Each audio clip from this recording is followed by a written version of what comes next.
इसको अगर 100 दफा कोई शख्स पढ़ ले, अच्छा। ला हौला वला कुव्वता इल्ला बिल्लाह, सही सही। लेकिन पढ़ना कैसे है? पढ़ना इस तरह नहीं है कि आप बस पढ़ते जाएं। ये है क्या? ला हौला वला कुव्वता इल्ला बिल्लाह असल में क्या है?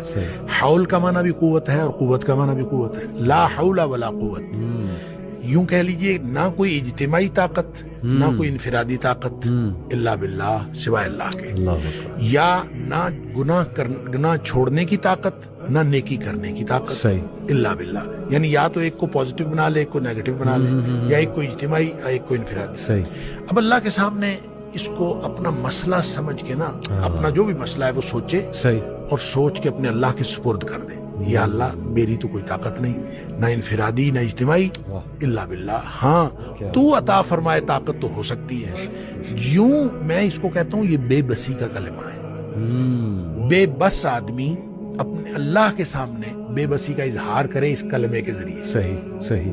तो फिर ये नबी पाक सल्लल्लाहु अलैहि वसल्लम ने फरमाया, जिस शख्स ने कहा था ना मुझे वसवसे आते हैं जी, आपने फरमाया ला हौल वला कुव्वता इल्ला बिल्लाह पढ़ा कर, तेरे वसवसे भी खत्म हो जाएंगे और इसके अलावा अल्लाह ताला तेरे 100 मसले हल कर देगा। वाह वाह।